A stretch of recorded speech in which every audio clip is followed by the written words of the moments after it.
Hi, I am Monica Brant, one of the world's first true fitness pioneers starting back in 1991. I helped launch the fitness industry while traveling internationally, meeting fans worldwide to share my style of fitness to the bodybuilding community.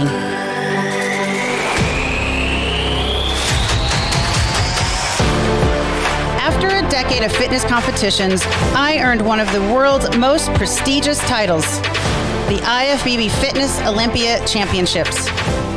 Moving into the new millennium, I was the first IFBB Fitness Olympia athlete to transition into the new professional figure division and compete for close to another 20 years. After 15 years as an IFBB professional, I tried another organization and won the WBFF World Pro Figure Championships both 2010 and 2013. I am a true athlete and made my way into racing into the Masters USATF sprint events, placing top 3 at the World's Masters track meet in all 3 events, the 100, 200, and 400 meter races. Besides athletics, I have been honored with over 100 magazine covers both nationally and internationally. Since it's always a blessing to share with others, over the last 15 years, I've hosted women's fitness events and worked with clients, helping them discover how to live radiantly in all areas of life, body, mind, soul, and spirit.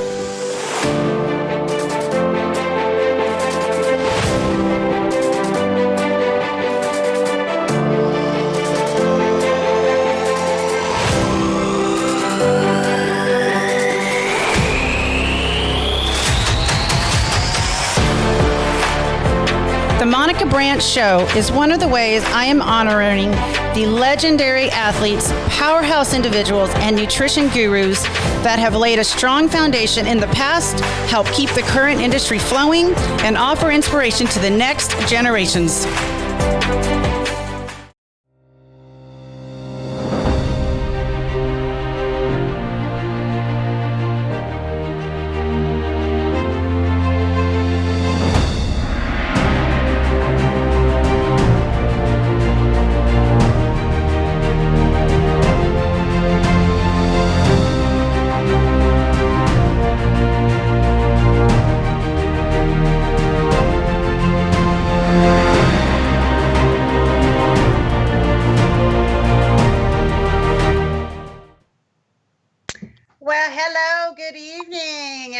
It's Tuesday night. We got Talk Show Tuesday. I'm so excited to see people logging in. I'd love to hear where you guys are logging in from. So be sure and shout out where you are. I'm here, San Antonio, Texas, and you are tuned into the Monica Brant Show. And yes, I am Monica Brant, if you didn't know.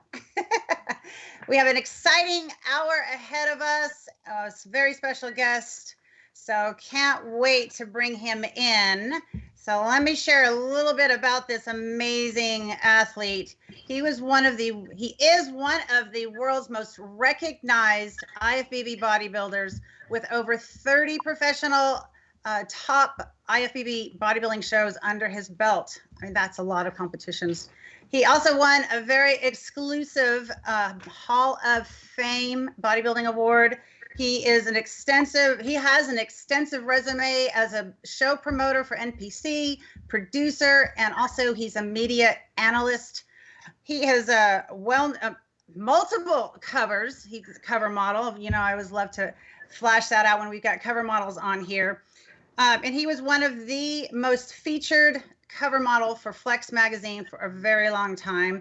Aside from all the years of competitions, media, and all of the productions he's been involved in competition and paving the way for these new bodybuilders that are coming up.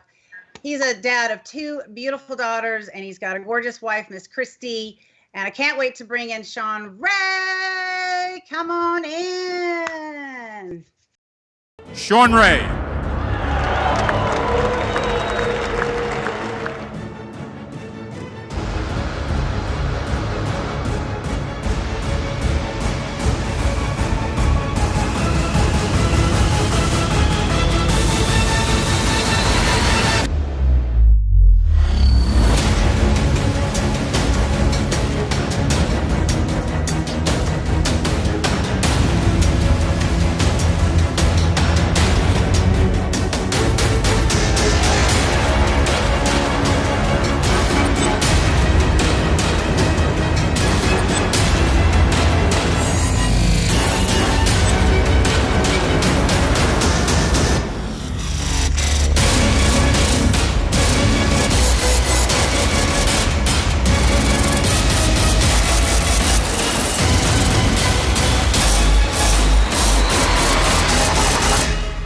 Shawn Ray. All right. Hello, everyone. We have legendary icon here. It looks like he is polishing up his trophies. Oh my goodness. Shawn, is that your normal attire? Hey! Hey! What's going on? Caught you polishing up the old metal there, huh? I do this once a day. That's awesome. Just to remind myself Can you that come I'm still polish alive. mine? Huh? Can you come polish up mine too for me? Yeah, I'm just doing a little bit of house cleaning. I'm just cleaning up some stuff. So your covers are not in a box somewhere like everyone else likes to talk about, right? This is the real stuff. Like, yes. That was just last week, right? yeah, only 20 years ago. I mean, but it feels like yesterday. Look at the quality, the condition. I know. They don't even make these anymore. I know, it's really, really sad, Shawn. It's crazy. It's really sad. Anyways, I'm sitting here. I was waiting to be brought in. I got my dog, and she doesn't want to move. Listen. Oh, she's growling. She's all fired up. Come on. She is growling. Oh my goodness. She's laying on my desk. Can you see her? No. She's taking over my desk. Look at her. Usually it's cats that take over desks. Look at this. But you're Mochi. oh, You're on TV. She's so cute. Can you see it? I'm not a good camera person. No, but yeah, we can see her. She's awfully fluffy and cute. All right, I'm gonna stop moving my camera around. Sorry. Well, just go back over to that award display behind you. Let's see that one more time, because I can only see a part of it. Okay, stay with me. Here we go. Yeah, okay. Let's see the up the top. I actually have to come on this side. Stay there. All right. We're staying. Look at this stuff. I'm gonna take you in close. That's great. So explain to tour is what they are. Are you kidding me? Those are medals from the Olympia by participation. Yes. And these are the participation ones. Everyone that competes in the Olympia gets a participation. Mm-hmm. And it's flanked with 2 Arnold Classic participation awards. And these are the top 5 finishes I had there. 2 seconds. I'm sorry, the top 3. 2 second place, which is silver, and then 3 bronze. Mm-hmm. It's a long time ago, Monica. But, I love how you displayed that. That's really, really nice. My stuff was in boxes for years until my husband made my little display. You can kind of see up here there it is. Yep. Yeah, that looks nice. I moved a couple of times, so mine when I got here 3 years ago, I'm like, I'm not going to go through the whole, it's just a little bit too much. And since I knew we were having this conversation, I figured I'd bring out my protein. Right? A little chocolate. Why not? Go ahead, Monica. I met you a long time ago, so I'm going to let you lead this interview. You're so funny. Hey, before we get started, I just want to give a quick shout out and thank you to our sponsors, Legendary Foods, Egg White International. I know you're familiar with Egg White International, and my hair and makeup artist who's been glamming me up for my shows, Miss Babs. Thank you, Babs. I'm so excited to have you come in and take care of me. Shawn mentioned he didn't have a makeup artist, so maybe you want to fly out to California and help him out sometime. But and with the sponsors, I want to get this out. We have 2 giveaways tonight to get the word out here. So whoever comes up with the answers first wins the prize, wins the giveaway. Some of you have been on the shows earlier that you know how this works. At the end of this show, I'm going to announce the winner. So the first question, we have 2 questions. They're both about Shawn. Whoever comes up with the answer first. Nice. Okay. Okay, for Egg White International goodie, you're going to get it shipped. And as long as you're in the USA, I can't ship to Canada. Please don't. I'm sorry. I can't ship anywhere but the United States. How many consecutive years did Shawn compete in the Olympia with top 5 placings? Very cool story there. So whoever comes up with the answer first. And then the second question is, how old was Shawn when he turned IFBB Pro? So yeah, whoever comes up with those 2 answers first, I will announce at the end of the show. So you have to stay tuned to the end of the show to see if you win. Anyway, so Shawn, we are in like a very crazy time of all of our lives. And I would love to know, and I'd love to know just kind of how are you handling this lockdown, sort of lockdown, staying fit, healthy, and handling, your life right This now helps. with all of this. This makes it a lot easier. Okay. Right. So in retirement, Monica, you'll know Cheesecake. you get a lot more time on your hands and you have a lot more choices to make. I choose cake. Cake. It is one of my lifebloods, my carrot cake today. I choose cake. Another hashtag. Hashtag Shawn Ray. I choose cake. I choose cake, man. Listen, when it gets crazy, you can't go wrong with something sweet. But to answer your question, yeah, we are in some strange times, and we're all kind of managing them differently. I was off from the gym from last July until this past June. I pretty much did a whole lot of nothing. And I was traveling the world. I was everywhere. I was working with Digital Muscle. I got the job as editor-in-chief there, working with the Olympia committee, promoting the Olympia. And, of course, I was traveling to Brazil, to China, Australia, Iraq. I was everywhere last year. And all of a sudden, after this year's Arnold Classic, it came to a screeching halt right when we were ramping up, because following that, my tour was going to begin in Austria, and then I'd go to Australia the following week for the Arnold Classic, and then I was headed back over to Iraq. But all of that stuff came to a screeching halt with COVID-19, and so I pretty much, like everyone, shut it down. I embraced it because my life since 1987 has always been on that hamster wheel of traveling without so much training, because when I retired, I really retired. Like, the gym wasn't the first thing that got me out of the bed. And like you said, I got two girls. And Monica, 3 years ago, I found out I had another girl when I was 15 years old in high school. So I was reunited with my daughter, who's now 38 years old. Oh, wow. She found me through Ancestry.com. I've got 3 grandchildren. So my life changed, exponentially with this revelation through my first cousin, who she matched up with on Ancestry.com. And such a blessing. Carrie is everything I would want in a daughter. She's got a master's degree, homeowner of 2 houses, and she works in the social working field. She places children with good families and removes bad kids from good families. And so her life work led her to suddenly look for her biological parents. She was adopted out at 6 days old. This was a one-night thing with a neighbor of mine when I was in high school, and wow, Shawn, that is huge. The parents had sent her away, during the pregnancy, but ironically, she came back to have the baby where I lived, which was the same hospital I was born in.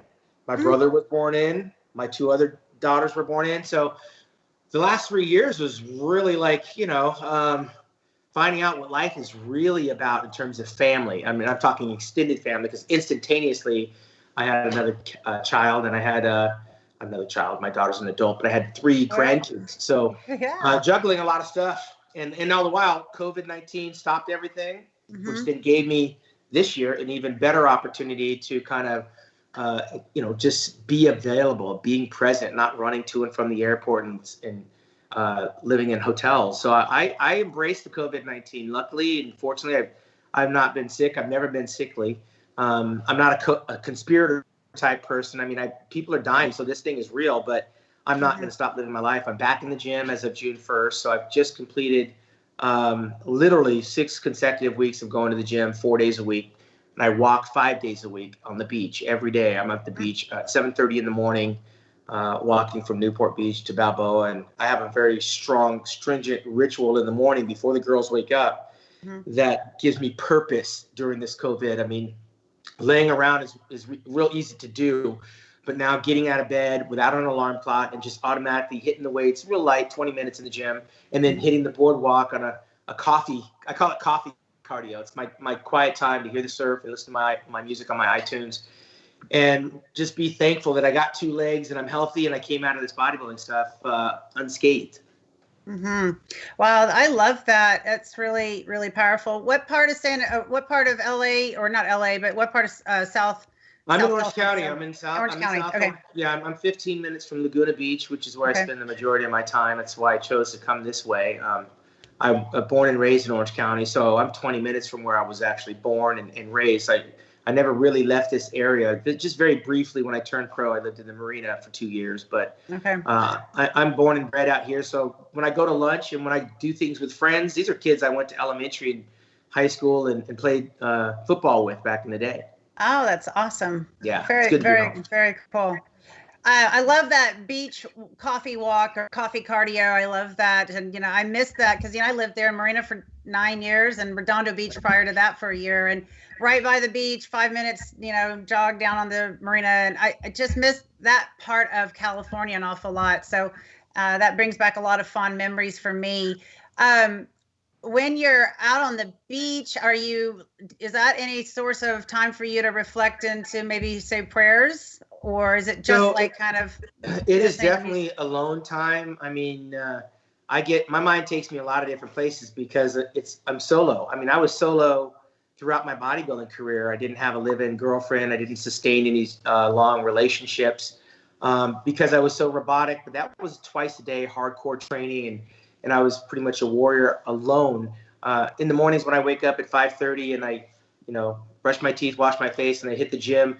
I'm very in tune with the gratitude because I know there's so many athletes that I came up with where the collateral damage from them falling in love with this sport. Right.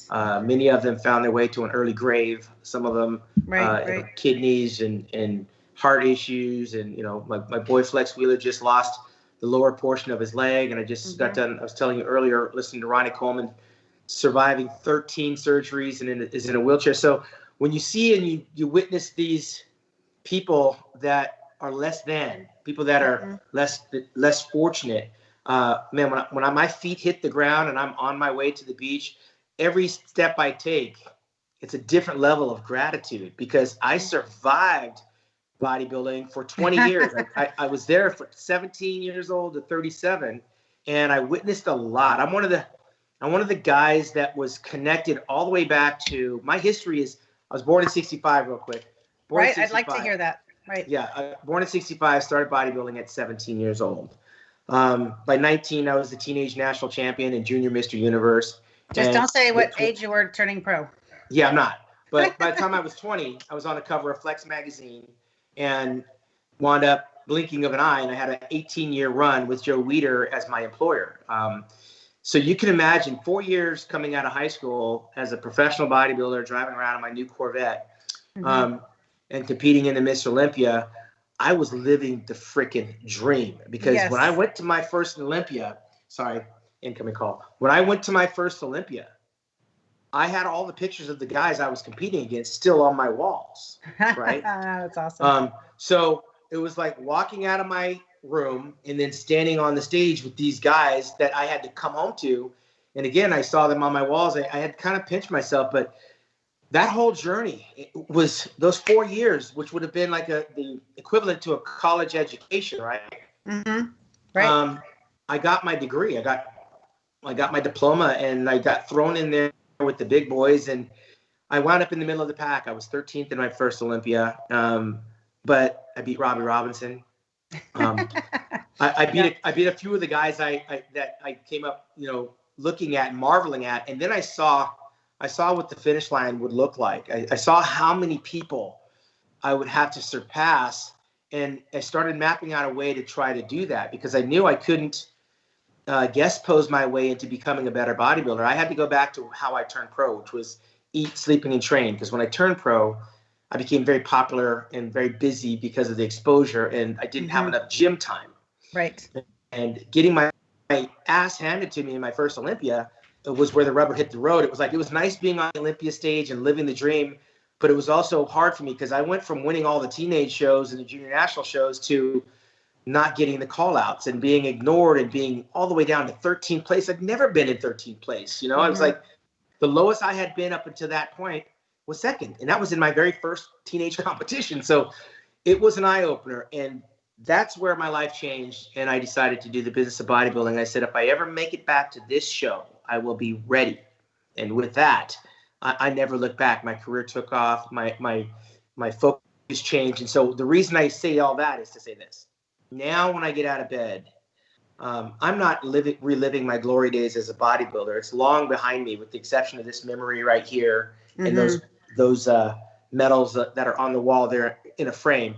I don't look back at what I accomplished. I'm constantly looking forward, because I'm like 10 years ahead of where I'm at right now. I'm thinking, where am I going to be in 10 years, and what's that going to look like? So I'm doing everything I can, with the exception of being on pause because of COVID. I'm doing everything I can to be where I envision myself in 10 years. And I'm 15 miles from the beach. I want to be on the beach. Now I got to figure out how that's going to happen, because I can't go and guest pose. I can't go and compete. I'm not out there, people knocking down my door to give me sponsors. I've got to go out and figure out how to make these nickels and dimes turn into real dollars and cents, so that when I'm 10 years older than I am now, just like preparing for the Olympia, I wake up and I'm where I picture myself to be. And I want to, instead of driving to the beach and walking the beach, I want to be at the beach when I open my eyes and walk out my door. So there's a lot that goes on in my mind besides prayers when I'm walking and isolate by myself. I'm by myself a lot. And that's not a time to reflect. For me, I'm a forward thinker. Forward thinker. I like that. And I'm working on the future, not the past. Right, right. Well, before we start talking a little bit more about future and future thoughts, I would love to hear a little bit, because I don't know that I've really heard much about, how you grew up. I know you said you grew up really close to where you are, and how did you get into bodybuilding? Were you an athlete growing up? And just share a little bit about that. I played football from 8 to 18. I can't say for certain, but I would imagine during those 10 years, I was probably the MVP for at least 9. Wow. I ended my career in high school with a knee injury, sidelined me, but I'd never had visions of being a bodybuilder. I stumbled into bodybuilding because I was trying to rehab my knee. I didn't tear anything, but I sprained it good enough to wind up on the sidelines wearing crutches in our final playoff game. And when we lost that playoff game, it was over, and it was November. In January, they contacted me and said I'd been chosen to play in the high school all-star game, which would be played in the summer of 1984. And that it was going to be played in June. It just so happened I had already competed by then, and I wanted to do the Teenage National Championships in the summer of '84. And it was in June, and it was in Detroit, Michigan. And I had a very tough decision, because from January to March, I was just trying to get all the way back to where I was. And then I not only got back to where I was before I got hurt, I surpassed it. And then I realized I want to be the Teenage National Champion. And this football game is in my way. I didn't have to do anything. I could play in the game, but I couldn't get my arms around running, practicing, taking away from the gym. And I want to be a Teenage National Champion. And so going into that summer, I had to contact, the high school board and tell them I'm not going to play in the football game. And I chose to go to Detroit. And I went to Detroit, and I got second place. Franco Santarillo beat me in the light heavyweight division, I believe it was, the team national championships. And Shane DeMora won the lightweights. But being that I was 18 years old, I had a chance to go back the following year, 1985. And I would win the light heavyweight, and I would win the overall. Shane DeMora won the lightweights again. Bob Ciccarello won the heavyweights. Hey, Bob. When I won the team national championships, that's when I said, I want to be, Mr. Olympia. And so my whole lifestyle and my life changed, because I didn't have friends that were bodybuilders, and none of my football player friends wanted to bodybuild. They wanted to play football. So now I'm going into college. And so having this accomplishment in my pocket, it was time to choose a bigger mountain to climb, and I chose the Junior National Championships, which was in May of 1986 in Niagara Falls. So now I'm getting excited, because I've been to Detroit, I went to compete in Atlanta, and now I get to go to Niagara Falls to compete. This is kind of cool. Right. I'm going to go and showcase myself. And I got there, and another teenage phenomenon I ran into was a Mack truck, and it was Eddie Robinson. And Eddie Robinson won the light heavyweight class. I got second, and of course Eddie wound up winning the overall. And by him winning the overall, it was a turning point for me, because some people had me winning that show, but I thought Eddie was much bigger, more mature. He's also a year older. I thought I got to come back and avenge I got to beat this guy. Now I'm getting the competitive spirit because I'm the teenage national champion and I lost to Eddie Robinson. And then we had the opportunity the following year, the rubber match. We went to the Nationals in 1987. And on the way to the Nationals, I won the Mr. California. And in my mind, winning the Mr. California put me in the driver's seat for the national championships because Bob Paris had won the Mr. California. John Brown won the Mr. California. Roy Littlemeyer had won the Mr. California. And my name was on the map. Suddenly, I'm not going to be nobody from nowhere going into the Nationals. And I flew out to Atlantic City, and I won the light heavyweights. I won the overall. I got my pro card, and I was the best bodybuilder on the national level. And for me, it was like the sky was the limit. I got a contract with Joe Weider, and now I was really living the dream. And so I was more addicted to trying to avenge the losses initially. I got to go back and beat that guy. I got to go back and beat that guy. And when I did that, it gave me a very good confidence booster. It gives you that feeling that, you can do anything. And I was more addicted to that, overcoming those setbacks, than I was trying to prove something to myself. I wanted to avenge the losses, and that's why I got better. So when you were preparing all those years as, teenage and going into that first part of your pro, did you work with a coach or were you doing by yourself? So I was when I got hurt playing football, I was friends with John Brown. He trained at my gym. Okay. He was a 2-time Mr. Universe. He was a 3-time Mr. World. And I was playing football and working out at his gym. And so he would come to my football games, and then I would go and work out with him from time to time, kind of haphazardly. I was kind of a punching bag. He was using me to change the weights for him. Okay. And then I got hurt. And when I got hurt, I started to rehabilitate with him. I was his first project. And so, like anything, when you're introduced to it, I remember Ronnie Coleman said he became a bodybuilder because the gym owner offered him a membership if he would compete. Right. So he got a free membership.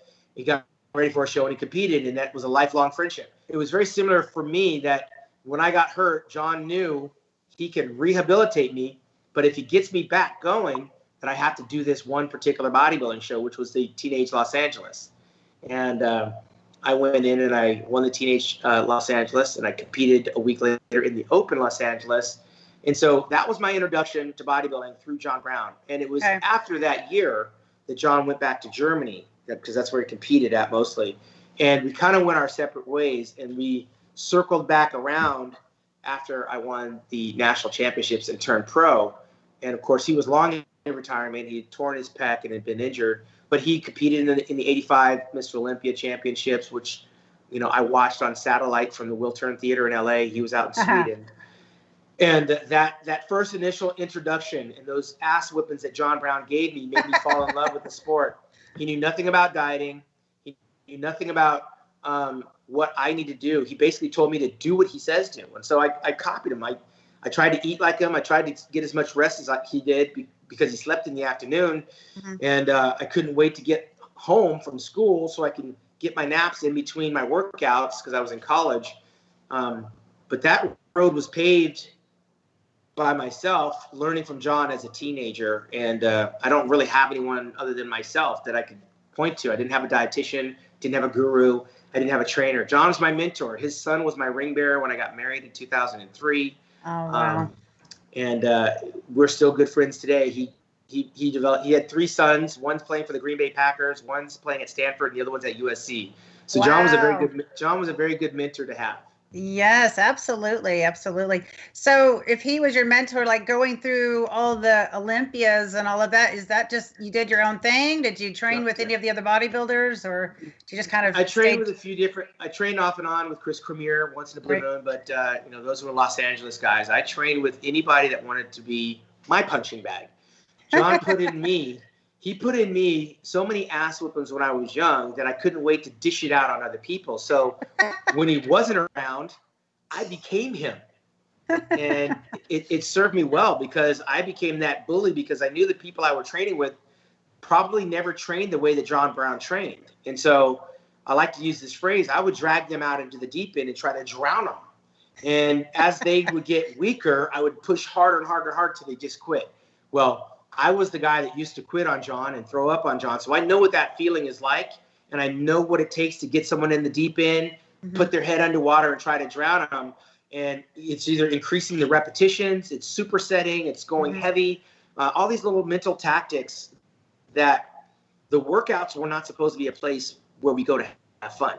This is where you go to get your ass kicked. And that mentality that John Brown gave me, I witnessed through Mike Tyson coming up. We were the same age. He was coming up when I was coming up. And I just remember that they were said, someone mentioned on one of his interviews that they had to pay sparring partners because nobody wanted to practice with him.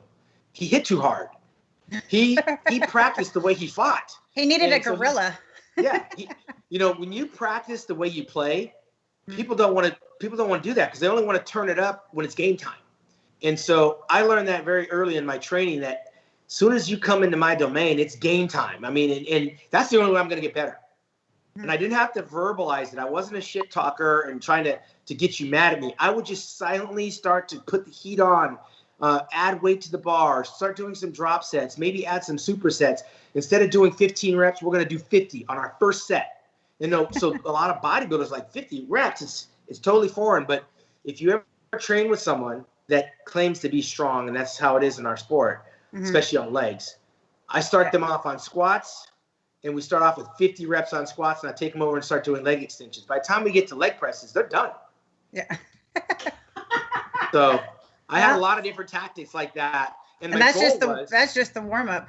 Yeah. And my goal was to make them sick or quit. If that happens, then I win. And I keep going. I don't stop. And I certainly don't feel sorry for you because John Brown would tell me to get the hell out of the gym. I'm sucking up the air. Stop sucking up all the air. Get out of here. Go. And I would go out and sit in my car until I caught my breath.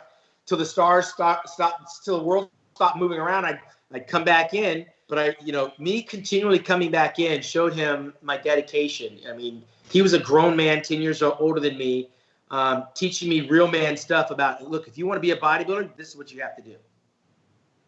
I love it. I love it. Do you have anybody in your kind of network right now, or maybe before COVID is a better thought, or when, because I know you weren't training for a little while there. Did you have anyone that you've kind of worked like that with on a regular basis that would say, hey, Shaun is my mentor, kind of like you're talking about John being your mentor? Do you have someone that you've worked with like that, maybe one of the new younger generation bodybuilders?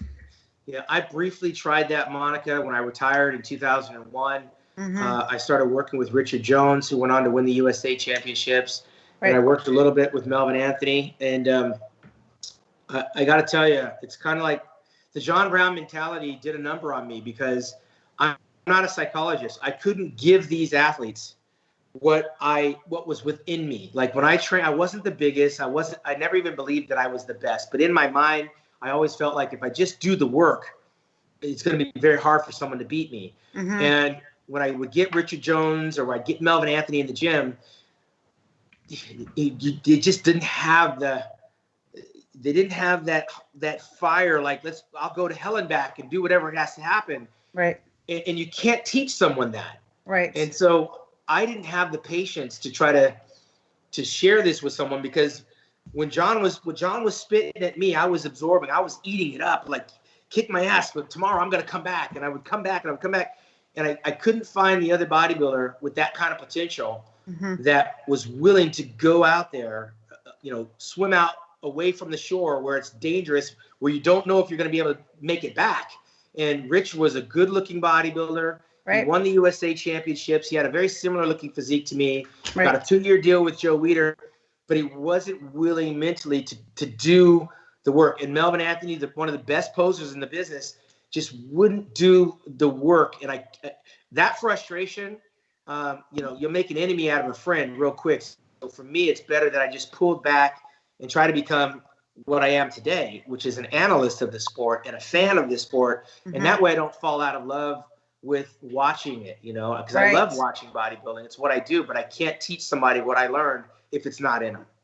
Well, I had Ronnie Coleman and Flex on the show and I love that all three of you have a very similar mind about the training and the desire, and you can grasp in the air, the passion that all three of you have for the training, and how dedicated, and the mindset you had to have to train a certain way to be able to be on stage at that level. And it's really inspiring.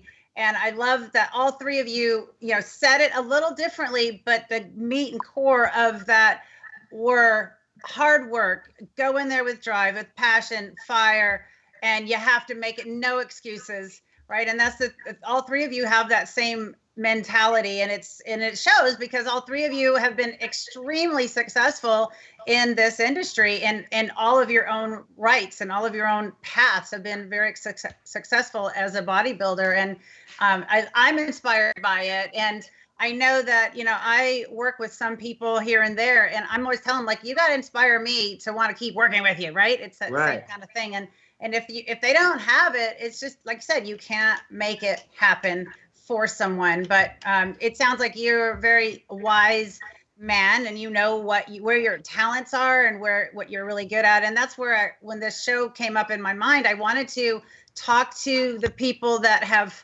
paved the way, that have built this industry, have helped create this industry. And that's, of course, why I have asked you to come on and be my special guest, because you have done such an amazing path here. You've laid such an amazing path for others to, walk down for as a bodybuilder, with so many things outside of just bodybuilding.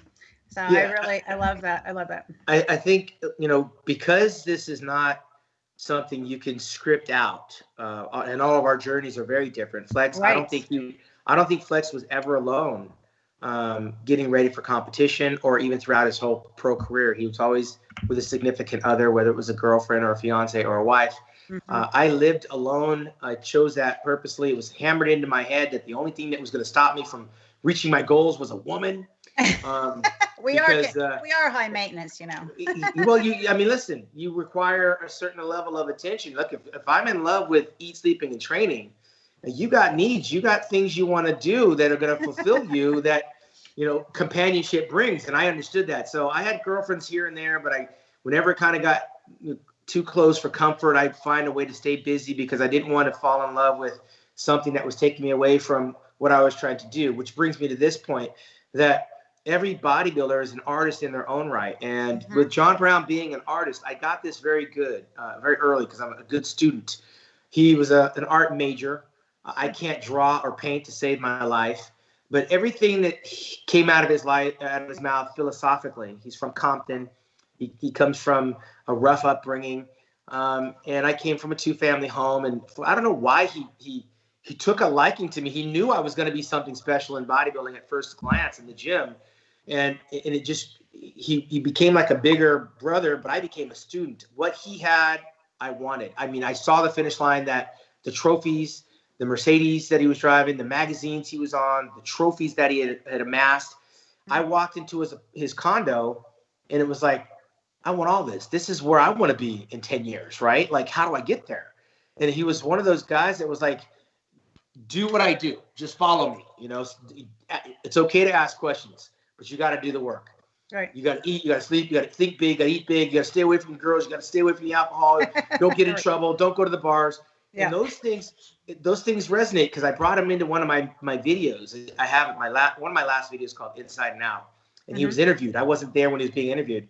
And he said, why is Shaun so special? And he said, Shaun could have been better. I don't think Shaun went to the next. Shaun, there was another level in Shaun that he could have gone to, that he could have won the Olympia. I don't buy that, because, again, Lee Haney won 8 in a row, Dorian won 6 in a row, and then Ronnie won 8 in a row. And I came in the middle of all of that madness. Right. And that was just that was an era of mass monsters, and even the other mass monsters couldn't compete to beat these guys. I knew my limitations, but he said that I was a good student. He said when he told me I needed to eat a lot of food, I'd eat a lot of food. When he told me not to miss workouts, I wouldn't miss workouts. And when he said when John said for me to take a day off, I would take a day off. And I asked him, so what do you do on your day off? And John says he said he goes to church. And so so somewhere along the way, John was trying to get a hold of me. He says, hey man, where you been? I said, I was in church. I was messing around. I was kidding. You didn't have to go to church. But he said I was such a good student Yeah. that I would do what he said. I take it literal because I wanted to be him. And and that was food for my soul. While he wasn't going to church on Sundays, and I was, it was one of those, for me, aha moments that, like, I am very individual. Like, I travel the world alone. I get up and I do my workouts alone. I bounced around all the gyms by myself. I didn't need a training partner. I cooked all of my meals. So whatever I was reaping as a bodybuilder, it was me, Shawn Ray, the artist. If I came in a little heavy, it was because I ate a little bit more. My serratus were really nice. Or what did I do for my glutes? I mean, I became the artist of Shawn Ray. And I don't have anyone to thank when the show's over. Right. You know, I thank my family for being tolerant of me, but I can't thank my girlfriend for cooking my meals. I can't thank John Brown for telling me how many supplements to take or what kind of protein powders. I mean, whatever you saw on that stage for those 14 years I competed as a pro was a byproduct of just my intuition and my artistry, which is kind of why the passion in looking at what we see on stage today is not as enough for me like back in the day. Back in the day, we didn't have trainers, gurus, choreographers, and all of those things that everyone has, meal prep companies. And so you have all these fingerprints on the finished product. Whereas when I was coming up, you saw Shawn Ray, from the music to the color of my trunks, to the color of my skin, to the condition I'm in. I'm the artist. And I found gratitude in taking credit now looking back that, yeah, I did that. That was me. Wow. I love that. That's really cool. And you just made a rhyme. You said from the color of my skin to the condition I'm in. I'm an artist. That's cool. That's a really unique way of thinking about that. And I agree. I think that everyone that is in this industry that has a little bit of artist, I guess I should say the people that have succeeded, there's something about being an athlete and being an artist over your training, over your mental capacity of everything. And I think that's really awesome. I like that. So we got a hashtag Shawn Ray, the artist. I think that's awesome. Well, I can tell you this. It is a subjective sport of opinion. And I think the sooner the athlete / artist understands that. I said it very early when I was a teenager, that I'd probably lose more shows than I win. But if I'm fighting and competing in the biggest show, then that's victory for me. Now, it's a bitter pill to swallow when you have a couple of second places, a couple of third places, and a couple of times you felt like you should have done better. And at the end of the career, you don't have the Sandow Trophy as validation for being the best.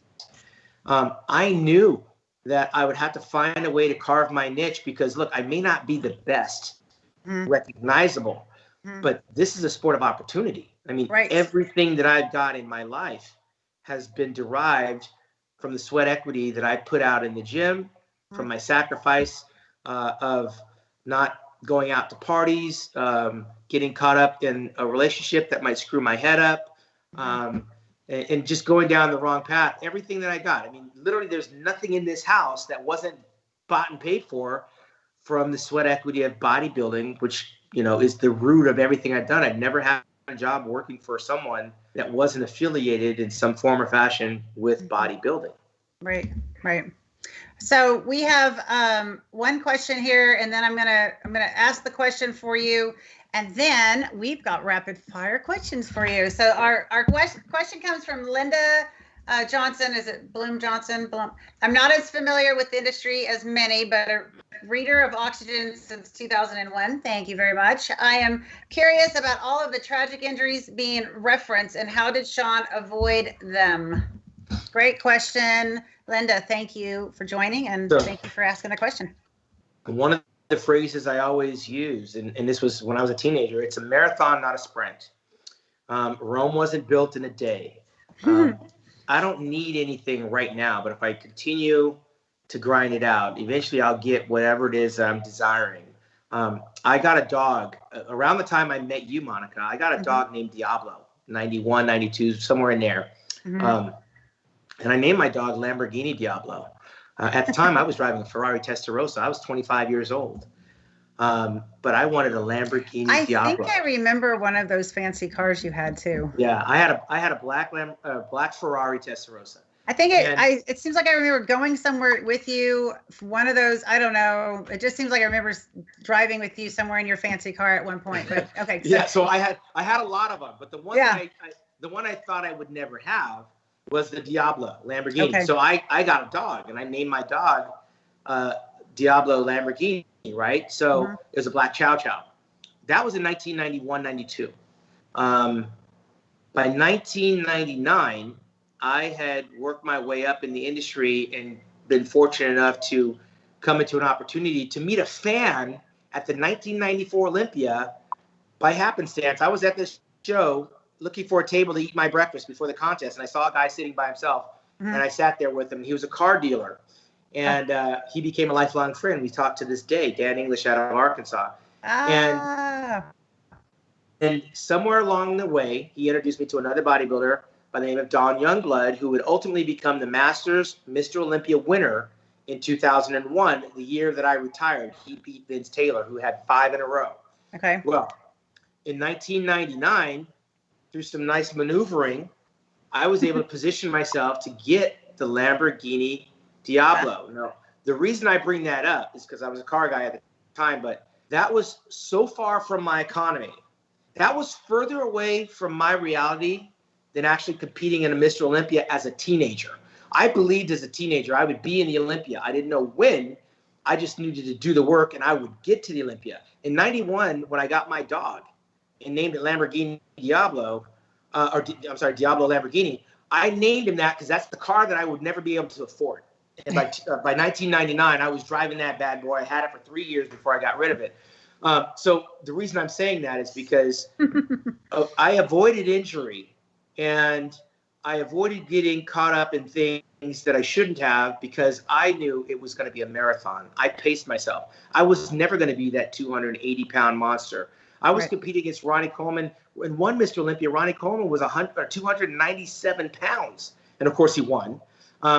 Lee Haney was Mr. Olympia in 1984 when I graduated high school. And I was there for 4 of his wins in a row until 1991 when he retired. I competed against him.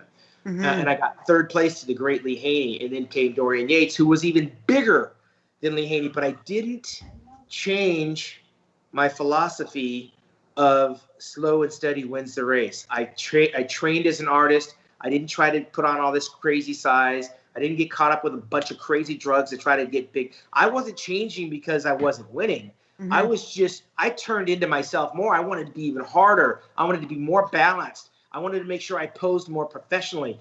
And while I was doing those things, I wanted that diversity. I wanted to make sure that, hey, I'm sponsored by Joe Weider, but I can get a glove sponsor.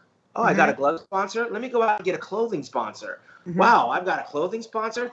Let me go out and get an egg white sponsor. I got things that were non-compete sponsors. And at one time in my career, I was sponsored by 9 companies, which is the reason I didn't compete in every one of those contests on the chase to make money. I was on the chase to be Mr. Olympia. And in the process, I needed to create opportunities so I would have the time to stay home and eat and sleep and train. So I wound up chasing sponsors. And by doing the business of bodybuilding, that allowed me to compete once a year, work on the small changes that I would need, and become the best I can be and create diversity for myself. So I was comfortable. I didn't have to go 500-pound squats when I was easily doing 400, which is why I'm not injured today. I wouldn't get caught up in trying to outlift these guys because I was a sculptor. I was an artist. And so my mindset always told me longevity, slow and steady. It's a marathon, not a sprint. And that's where I would reap my reward. And looking back now, I think it was very, very good that I understood at a young age. Right. Well, I love that. I'm going to get over on our rapid fire questions, but then we're going to take a really short break in case someone needs to get up and, go to the bathroom or grab a drink or something, or polish their trophies. But when we come back, I want to talk to you a little bit about the business of bodybuilding, because you just said that. And I know you've got a lot of time with promotions. I know you've got a show you're promoting. So I want to talk a little bit about the business of bodybuilding, because there is such a bulk of that is important for people to know about, because it's not just about the competitions. And that was the same for me too. Like I really felt that's an important part to talk about. So let's get over to our rapid fire questions. And I want you guys listening to know Shawn does not know what these questions are, and they're meant to just be fun. So okay, so first one, Shawn. Yes. What would be the best adjective for you to describe yourself? One word. I'm focused, man. I mean, whatever I'm involved in, I'm focused. I like it. Okay, favorite exercise for round glutes. If you had to tell someone, what would be that exercise? Lunges. Good deal with that glute activation. Okay. Yes. In your family, out of you and Christy, who's typically the disciplinarian and who's typically the fun parent? I let her discipline because I got girls, and I don't want to be, she tried a couple of times to say, wait till your dad gets home. Yeah. I had to check her on that because I'm not walking in with a heavy hand in a disciplinarian. I let these girls are going to grow up to be women like her. Mm-hmm. She needs to handle that stuff. So I'm not that guy. Okay, so if you had a son, it might have been like, you might have said, yeah, tell him wait till your dad comes home. But with the girls, that makes sense. I thought that's cool. I like that. Okay. I back her up, though. I back her up 90% of the time. 9. Do you sideways if you don't? Yeah, exactly. On the side, I make everything better between me and the girls. Okay, just Mom's really. the bad one. This is not part of rapid fire, but just my husband and I have, enjoyed watching and laughter to Modern Family. Have you ever seen that show? I have not, no. Okay, then you wouldn't understand. It's kind of funny. It has the same kind of the husband and wife and the kids. And anyways, moving on. Sport car or luxury car? The sport car was a real passing fancy. In my maturity, a luxury car is much better. My maturity. Okay, Shawn, do you have any special talents that nobody knows about? No, I don't actually. You can't roll your tongue or something. No, I can't sing. I don't dance. I'm not funny. I don't have any jokes. I can't tell you. I can't remember the jokes when I hear them. I got a very good knack for remembering bodybuilding. I'm a bodybuilding historian, so I'll challenge anybody on that. Okay, that's good. All right, name one way that Christy, as your wife, helps you to be the best version of yourself.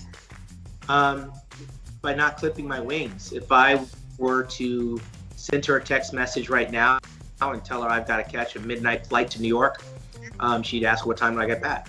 Aww. And for a man, that is powerful because I have friends that are on very tight leashes. Why are you going there? What are you doing? When are you coming home? And blah, blah, blah, blah. And I don't get that. Sometimes I leave the country and if I don't check in, I'm not hearing anything. She knows I'm doing the business of bodybuilding. So it's good to have a nice leash that's not tight around my neck. That's awesome. Go right. So, the fans always want to know, what would you say if you had one supplement that you used throughout, like what would be your favorite all-time supplement? No, throughout my bodybuilding career, there was consistently a branched chain amino acid, a multivitamin, and a multi-mineral. Perfect. And when it gets beyond that, it would be vitamin C, vitamin D. But I was never a guy that had to have that protein shake, that had to have something. I was not. I just needed the basics because I was on a restricted food diet. Mm-hmm. And when you restrict your diet for some of the basic foods, you're not getting enough.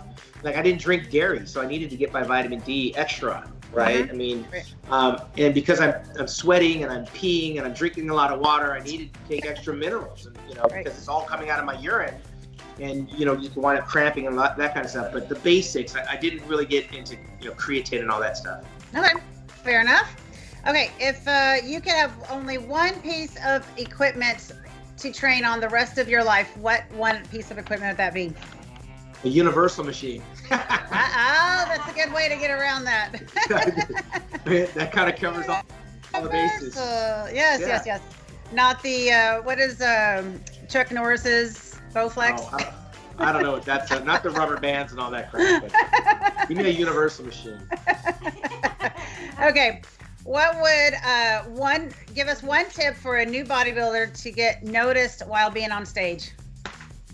Do your homework. I mean, I never went on that stage and tried to just cold turkey do what I saw in the magazines or mimic what I saw on YouTube. If you don't practice, you're not going to look prepared on stage, number one. You're not going to look polished. And the person that looks prepared and polished because they practiced, they get noticed more than the person with the great physique that doesn't know how to show it off. Okay. I like that. It's good, Jim. Hey, and someone just said Total Gym. I said Bowflex, but it was Total Gym. Thank you, Kyle Williams. Thank you, Wendy. Wendy Fortino's on too. Okay, last question, Shawn. Before we take a quick break, as a media analyst, are you typically more positive, or are you looking for more of the juicy news to share? Well, first and foremost, I'm a critic. So most of the time I'm analyzing the physique, right? So I'm breaking it down for what it is. Of course, I give the pluses and the minuses, and it's a lot different than when I was on the stage. Mind you, I was the color commentator in my final Olympia for Fox Sports Net, so I had to analyze myself. So I've been doing this for quite some time, analyzing That's gotta be odd. I'm not a cheerleader, okay? I don't want to tell you, I don't want to say I'm Simon Cowell, but I'm definitely not Paula Abdul, okay? I'm not going to tell you how great you are and what you want to hear, because you're going to get that from your family and fans. The athletes need to hear what they need to go back to the gym and work on. And so I'm constantly aware of that, because that's what I would want to know. You know, even if I win, what do I need to work on going forward? So I try to find those little nuggets. A lot of times it's very common for some of the athletes that need more hamstring, they need more calves, they need to dry out. And all of that stuff is timing, right? So I just try to give them something to go home with. And some of the pros, they don't like me because they don't want to hear it. They don't want to hear it. Yeah, well, don't ask then, right? Don't ask. That's right. That's right. All right, guys. We had Rob, I'm sorry, my contacts are like screwy right. Rob Tingo in New York. Rob is, right? Yeah, he's saying hi to you. Yeah, Rob was in my video Inside and Out when I went to New York. So I made him and Dan the mayor of bodybuilding. I made them famous. They know that. That's awesome. Okay, guys, we're going to take a quick break, and we will come back with the business of bodybuilding with Shawn Ray. Go back to polishing those.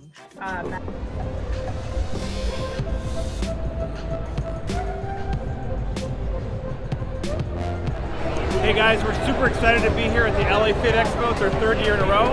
And what we're going to be doing today is we're going to be launching the Tasty Pastry. It's a low-carb Pop-Tart. It's got 3 to 4 grams of net carbs. And we love this show. This is our best place to be in LA.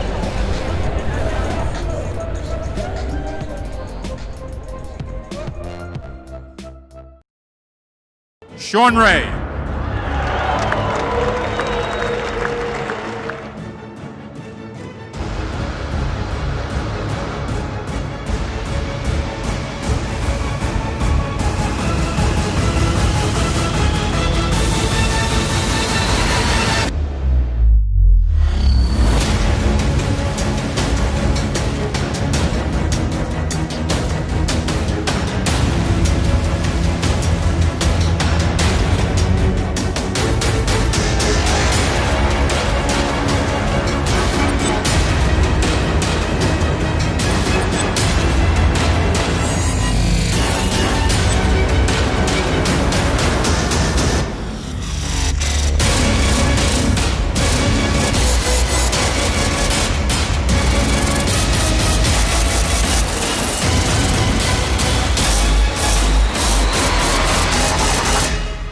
Shawn Ray.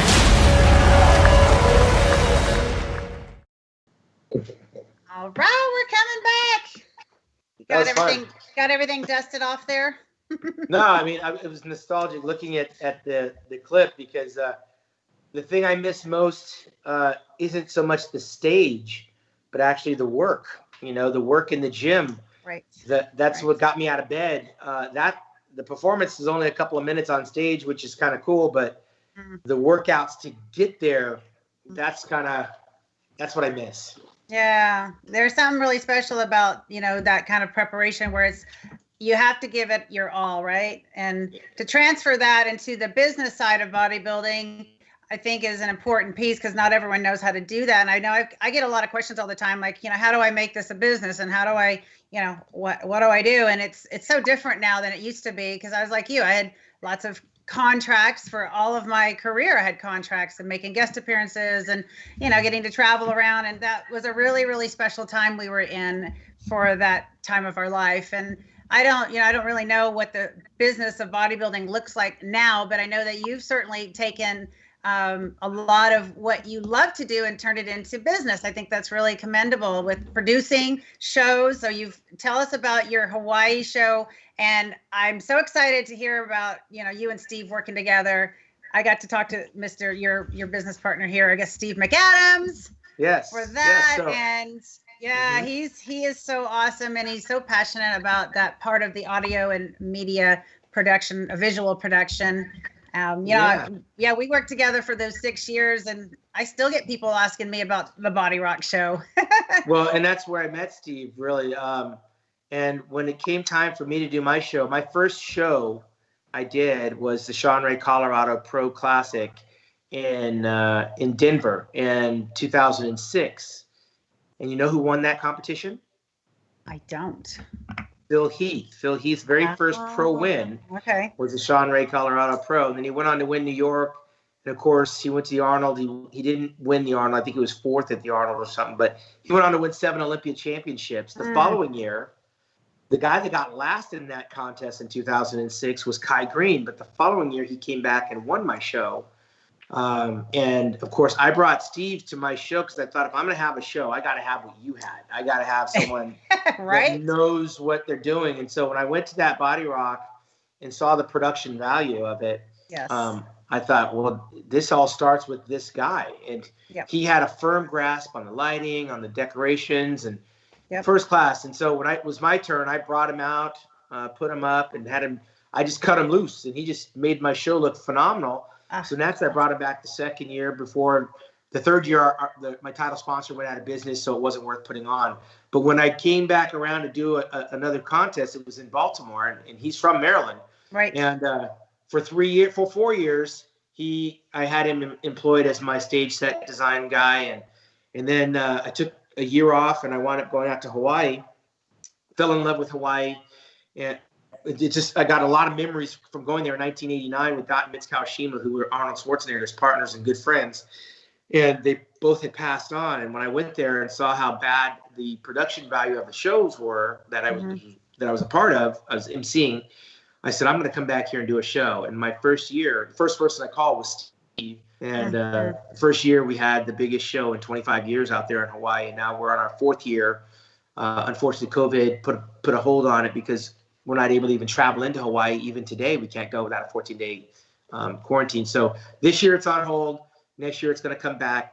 But to stay relevant and to stay alive, I never lost sight of the relationships I had coming up as an active professional bodybuilder, an Olympian competitor. I sustained and developed relationships into my retirement with companies. I continued commentating for bodybuilding shows, both professional and amateur. I worked with the late Robert Kennedy for 2 years over at Muscle Mag International, writing for him after writing for Joe for 18 years. Then I went and worked with Steve Bleckman at Muscular Development for 10 years. I was a senior editor over there. And of course, we started moving into the digital component. After I left Muscular Development, I went over to another company out there in New York. I don't want to even give them the satisfaction of saying the name, but I worked for them for 9 months before they broke the contract, and I had to take them to court to get paid. It happens. If you live long enough, you're going to run into some shady people. And I ran into some shady dudes that were robbing Peter to pay Paul, and I jumped off that Titanic, and I landed back over where it all started. It came full circle. I wound up in Muscle Fitness and Flex, and now I'm working with Digital Muscle, and Digital Muscle is owned and operated by the new owner of the Olympia weekend, which is Jake Wood, and the people over at Wings of Strength. So I'm firmly entrenched in with that family. And now we have a new show called Monday Night Muscle. I also work with and for this company called Real Leader USA, gym manufacturing equipment company. And so their equipment is all over the world. You can check it out at realleadergym.com. And of course, people I never walked around with business cards saying, "Hey, do you know who I am?" I would just walk in there and I'd be like, "You see this guy? That was me way back when. Look, I have a lot of different looks. Yeah. I used to look like that, and I used to look like this." And by the time I was done showing them an army of pictures to show that I was someone back in the day. Right. Now I got their attention. I put the magazine in front of them, and I let them read them while I do my sales pitch. And my sales pitch is legit because I'm connected globally in China, in Germany, in England, in Iraq, Dubai. My travel schedule is typically done before the year is out for 2021. I know exactly where I'm going. Sometimes I'm flying out nationally every weekend, but more often than not, at least once or twice a month, I'm leaving the country.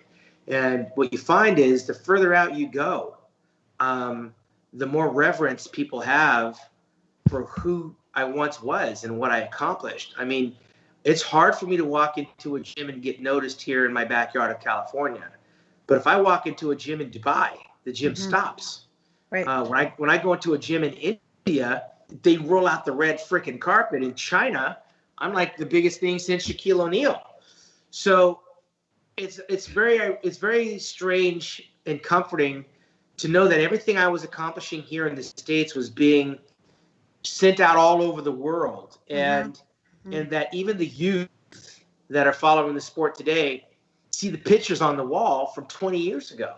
Right. And I know I look a little bit different. I told you earlier I grew some facial hair, but a lot of people say I didn't change that much. My walk around weight, I'm 225. When I used to bodybuild, my off-season weight was 235. So I'm 10 pounds under my off-season walk around weight. But when you don't leave something, people don't have a tendency to forget about you. So since I never left the sport of bodybuilding, I'm connected with companies that are old school companies, and I'm also around new school companies, and I offer a value because I'm connected with other media outlets. I have a big reach in terms of connecting them with current and past athletes, and I'm educated enough to know and learn about products to help market them, to sell them, and also deal with athletes. So I built a career on working with different companies and different products, and it served me well. It certainly has. It certainly has. What do you think the biggest difference is right now from, kind of, if you had to start, I got a little flying around here. If you had to start bodybuilding now, like, what do you think? Would you do anything different than what you did before? And, because the way of bodybuilding industry, the whole industry is so different now. It's all social media. And do you have any, have you ever kind of considered what that might look like if there was I can tell you what it looks like. It's impeding the athlete's ability to eat, sleep, and train. The athlete, if I were doing it today, and I'm John Brown, and the Shawn Ray's coming up, I wouldn't allow him to bring a cell phone into the gym.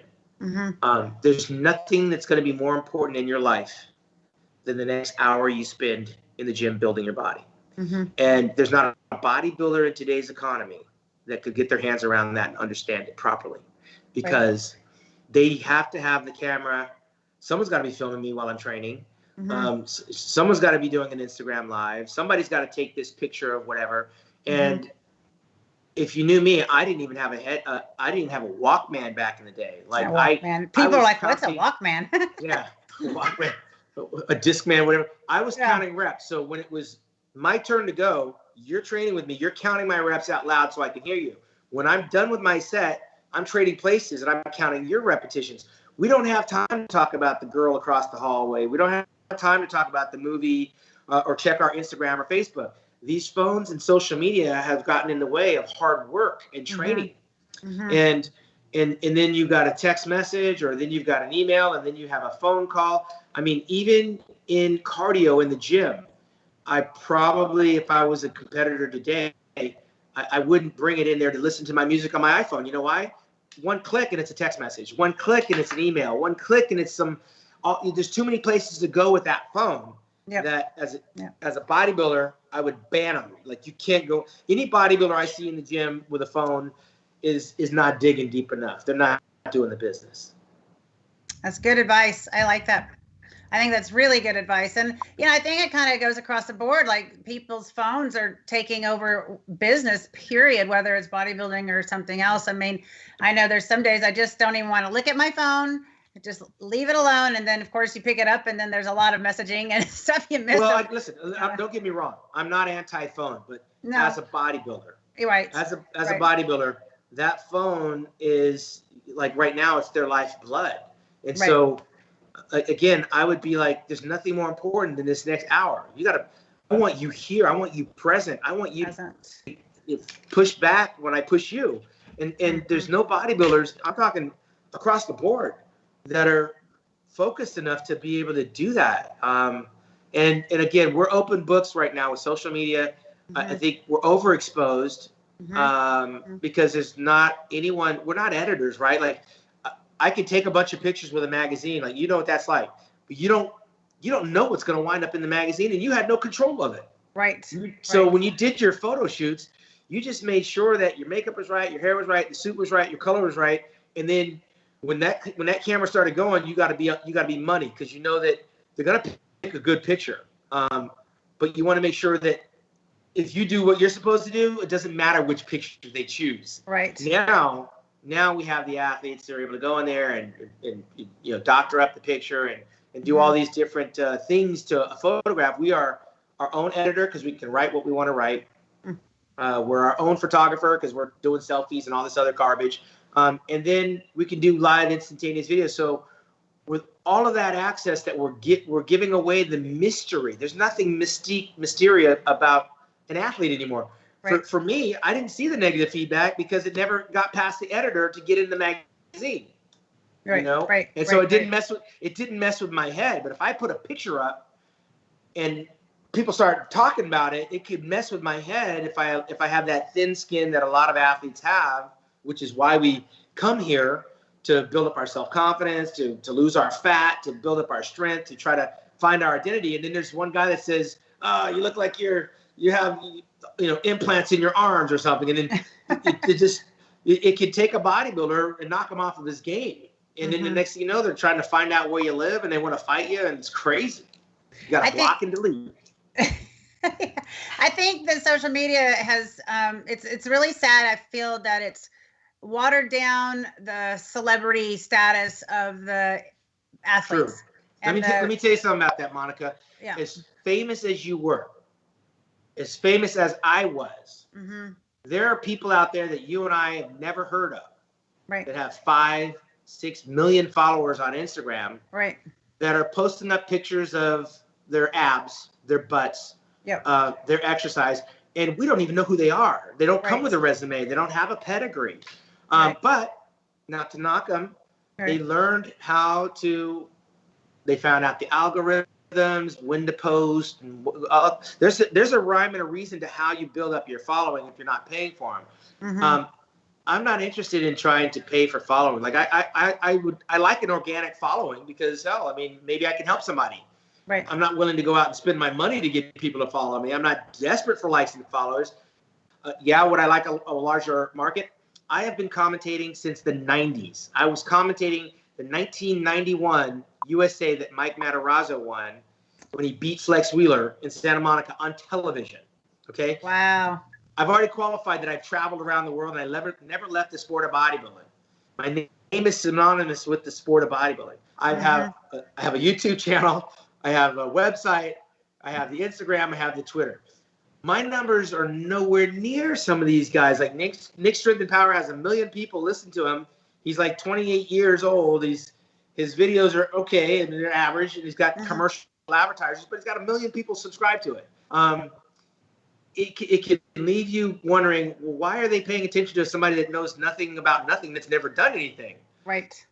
So that's why I'm old school. My bills are being paid and my needs are being met through the relationships that I make, I nurture, and then I develop. And social media is a bonus. I mean, I have a nice following. It's healthy. I'm not caught up on my social. You don't have to like what I say. I make random posts. I don't have any rhyme or reason to put a picture up or make a bold statement. But it's who I am, and I can control it. It's not censored. Right. But sometimes in doing that, I wind up catching a sponsor. Cut this sponsor right here. S-Force watches right here. I get a free watch every month along with a paycheck. Wow. And I incorporate them into the bodybuilding and fitness industry. Every one of my athletes that win my show in Hawaii, they all get an S-Force watch. That's awesome. I market and promote them with other contest promoters. Very smart.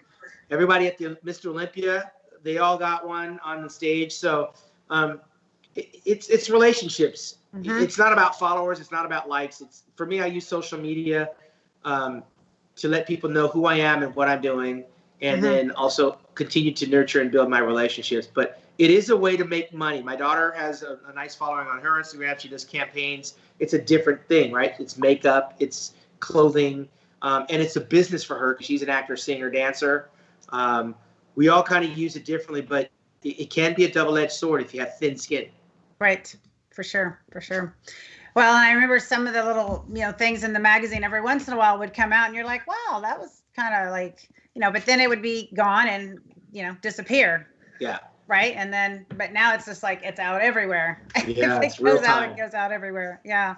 And I just want to touch on, I know you have a ton of covers and you've been featured. Oh, speaking of, I don't believe we have the winner for how old Shawn was when he turned pro. We've got the other winner, but we don't have the how old was Shawn when he turned pro for the giveaway for Legendary Foods. You guys, somebody's got to figure that one out. And we can provide you with the goodies from Legendary Foods. Are really yummy, by the way. It was a long time ago. It was a long time ago. So I think it's really sad. You've got all your covers there. I know you don't have all your covers there, but my covers have all been in boxes until just a few months ago. And my husband put them up for me, and I have just a handful of them up here. And it's really awesome to just look back and to think about, each shoot. Like, what was I doing on that shoot? Who shot it? Who did my makeup? What was the circumstances around that? And it's like a moment in time that you'll never, that will never be forgotten. And then it comes out on a cover, which is really exciting because a lot of times we didn't know that was coming out on a cover. Sometimes you knew, and a lot of times you just didn't, especially us girls, with these random, international things and different. But what do you think about that? Like, I remember talking to one gal who has, like you said, over 1 million followers. She used to be a fan of mine. I guess she still is, but she stood in the line at the Olympia to meet me years ago. And she was, when I met her officially, she had, 1.5 million followers, and she had one cover. She was so excited. She had one cover, and it was like her first cover. She already had 1 million followers, and she got her first cover.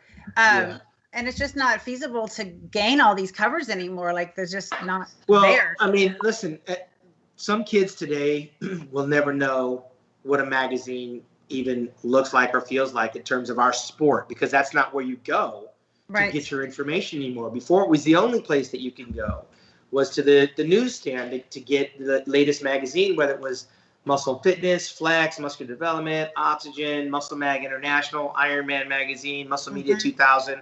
I mean, trust you, when I said I'm a historian, I had all those magazines, even though, I was never in Oxygen, but I would get Oxygen, right? I want to know what's going on. I want to know who's who. Right. There's a lot that they will not experience that we do. And you can go back and look at those covers and know where you were. I go look at some of the covers and I see people on there that are dead. I'm at that age now where a lot of these people that I did cover shoots with are not even alive anymore. It's crazy. Right. I worked with and for Robert Kennedy and Joe Weider, who are both passed on. I competed against Mike Matarazzo and some of the other bodybuilders, Nasser El Sambadi, and they're no longer here with us. So I see things a little bit differently when I look back. But when I look forward, I look at these athletes with a great opportunity. Like you said about the followers, my daughter's 14. She has 1.5 million followers on her Instagram. Oh my. 1.5 million. I have 650,000, and I don't know how I got that. It's like, wow, 650. But she's 14 with 1.5 million. Now, she's in a different line of work, right? She's an actor, dancer, and a singer. Okay. And so her followers have come from different avenues, whereas Right. Mine are more, and you got to be a hardcore bodybuilder, I would imagine, to be following me. But it's ironic because now I go into a doctor's office, or I meet up with a lawyer friend of mine, and these are people that kind of grew up back in the day watching me. I went to a restaurant the other day, and Dennis Rodman was sitting there. He's like, "Hey, Shawn Ray, come over," and we started chopping it up, and talking about Magic Johnson, and he started telling me about Kevin Levrone and these guys, all these other older athletes. They followed the bodybuilders' careers through the pages of the magazine. Now, that's not the future. Like, it's all gonna be on the telephone, and it's all digital. What the problem is like you said, your covers are in boxes. I don't even have any covers out. These are magazines that just happen to be out, but mine are also, they're in the frames, but they're in the frames in the garage from my last move 3 years ago. I don't know whatever's going to come of them. Whether when I'm gone, I don't know if my daughters are going to, who knows what's going to happen. But the thing is, we lived through a certain era that is gone and is never coming back. And like the 8-track tape, like the television before we had the remote control, because my kids will never know what it's like to be told to go change the channel. Yeah. That was my mom's favorite word. Go change the channel. I had the volume. The volume. Yeah. We lived in a time where that stuff, these kids will never know what that was like. But I'm not sad because it's gone. I'm happy that it happened. Yes, that's a good way to look at it. I like that. Okay, so we're going to have to start wrapping up our time. I think, Shawn, you and I could sit here and visit all night. And I know everyone's got plenty of other things to do than listen to us reminisce. But it's been so awesome just hearing your story. I know you've got your show in Hawaii that will be back in 2021, eating your cake. Hey, by the way, I don't know if you realize, I am a professed cakeaholic. Have you ever known that about me? No, I didn't, but I definitely will remember that about you, and I'll hunt you down. So yeah, if we're ever in the same place and you need someone to help you with your cake, by all means, I would help you eat that cake. So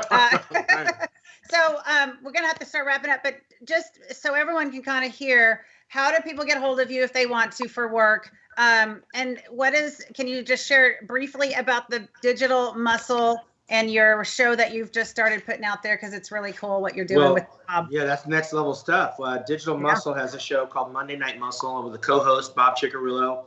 I told you I competed with him as a teenager. Right. He's been the voice of professional bodybuilding and emceeing the Olympia since 15 years ago. Right. He actually joined me. I actually had the opportunity to MC the Mr. Olympia 2 years in a row before I went to Muscular Development in 2007. So with Jake Wood, the new owner of the Olympia, creating the Monday Night Muscle, which is a news ESPN Sports Center type thing where we are going to be having guests. We're going to be talking about the hot topics. We are going to be discussing upcoming contests, athletes. We dissect and analyze various athletes. We're also highlighting various sponsors that help run the industry for the promoters. We'll have judges on there, contest promoters, but it's mostly a chat show. And it'll be told by, through the eyes of me and Bob. It's very different. Bob's an East Coast guy. I'm a West Coast guy. Yeah. But we both fancy ourselves as historians, and it's all unscripted. We don't know. Yeah. We sit down in front of the camera, we pick the topic, and we run with it, which is, I think, the authenticity of the show, because it's not a cut, edit, splice together type thing. This is raw, unfiltered, unedited, bodybuilding 101, and we're going to run the gamut. We're going to talk about the controversial contests. We're going to talk about the controversial athletes and even the gurus and the good and the bad of bodybuilding and fitness and bikini. We have Iris Kyle coming to join us in Arizona on this week's episode. And it's going to be on every Monday. Right now it's in the time slot of 6 p.m. Eastern, 3 p.m. Pacific, and that is at digitalmuscle.com. Awesome. You ever think about bringing in a Texan fitness Olympia champion? Yeah, we might have to, dust off the old school and have you come out and join us on the show. I mean, and I'll bring my medal if you really want me to wear it. Hey, I know your resume. Well. And we'll put you in the right light so you can share that experience, because there's a lot of girls out there doing what you accomplished, and having experts and having some old school people talk from a place of wisdom. I'm all about that. So it's only a matter of time. What part of Arizona are you guys in filming?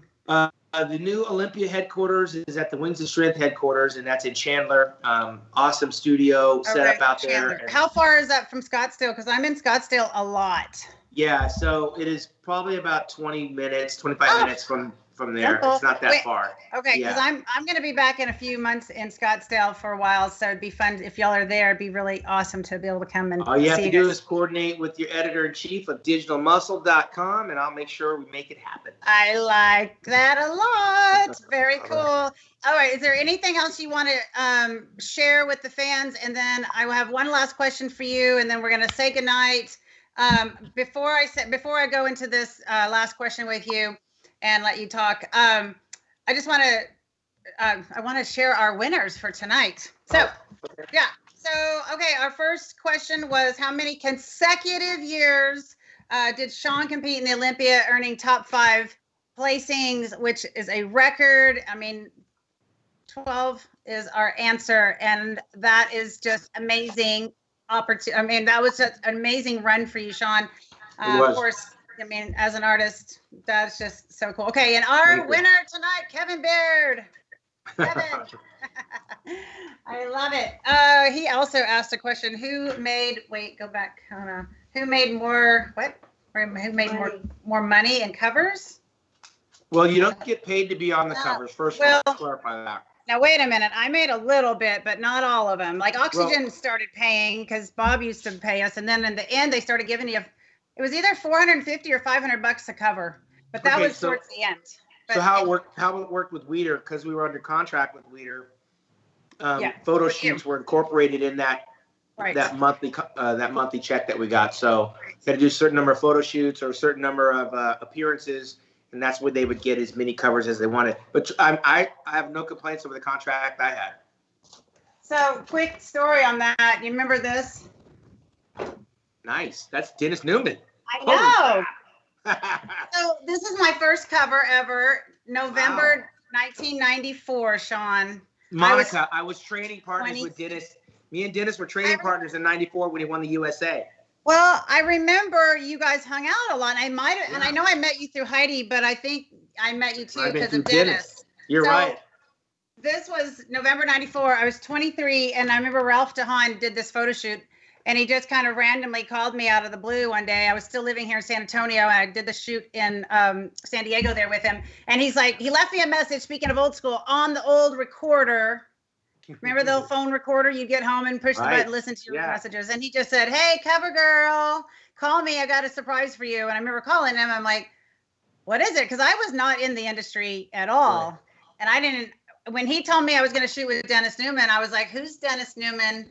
He was my punching bag. I used to beat the hell out of him in 1994. Yeah. So that was fun. And I ended up making a $200 check from Muscle Fit. But of course, then I spent it all on covers because I went to the grocery store and bought a bunch of covers. So I've been there. I know what you're talking about. All right. So fun. Okay. So Kevin, congratulations. I'll connect with you later. I need to get your address and shipping and all that to get you your Egg White International prize.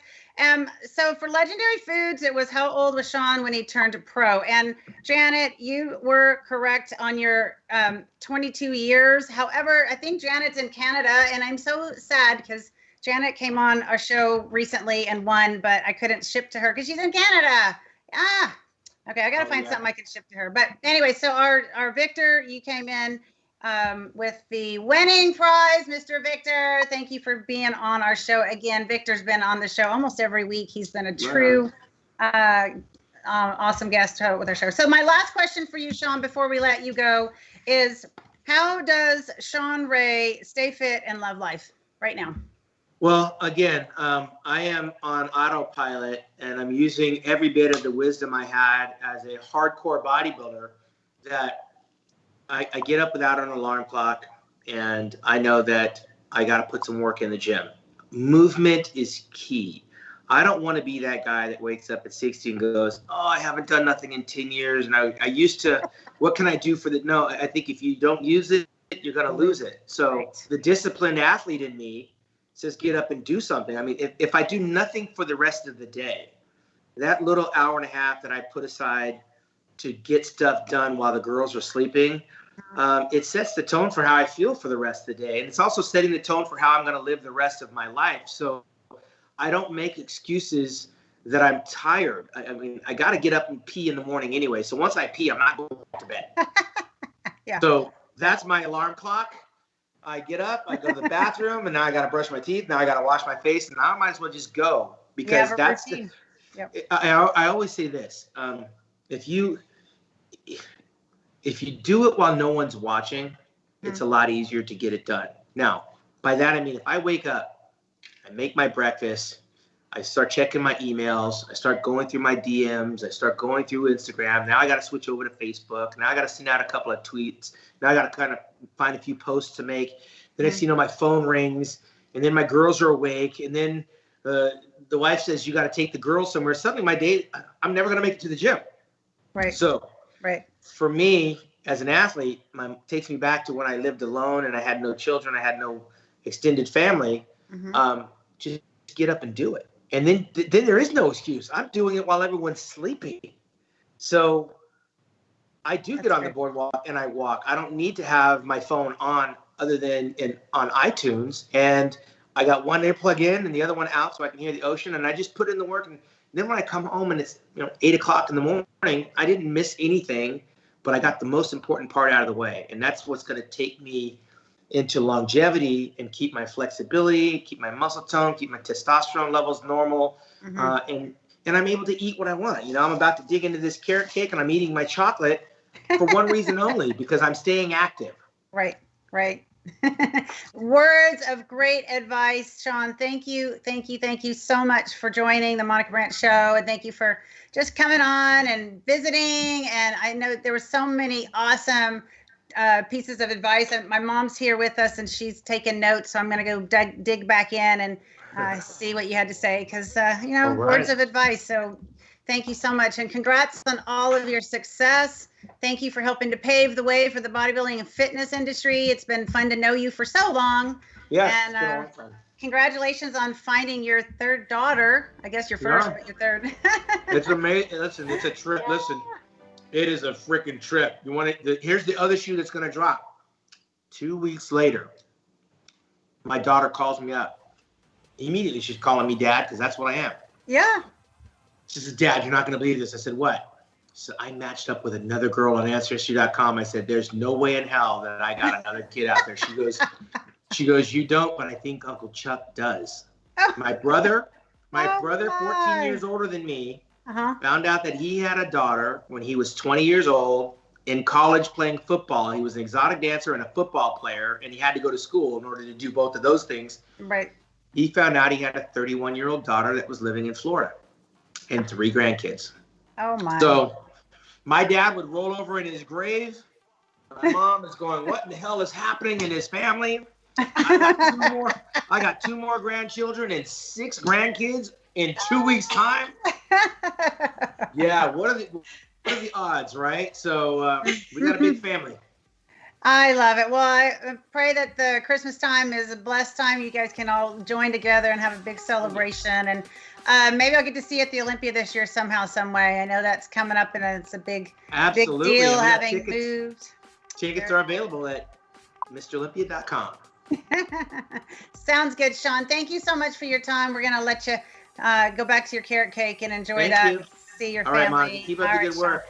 Thank you so much. We'll talk to you real soon. Okay, bye.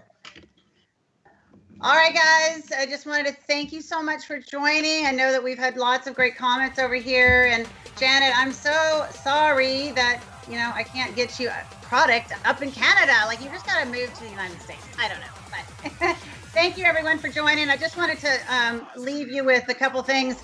I want to just, again, thank my sponsors. This show can't go on without sponsors. If anyone is interested in sponsoring, be sure and let us know at info@monicabrantfit.com.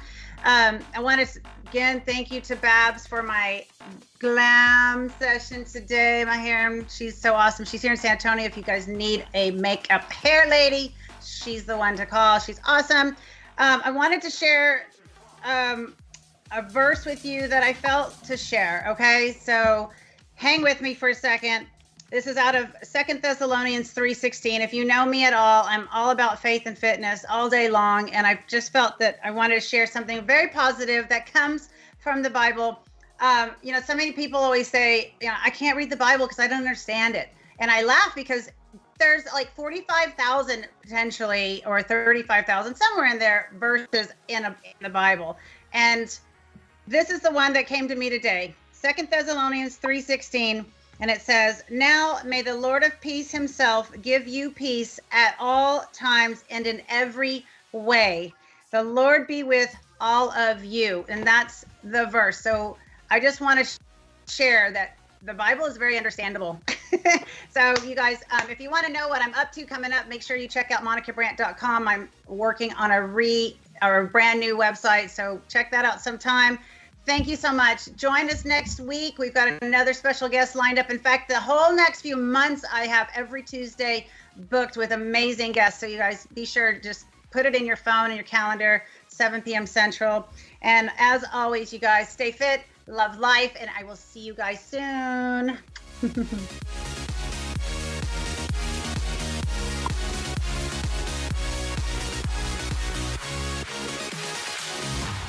This has been a Kona Cam production. Thanks for watching. Tune in next time.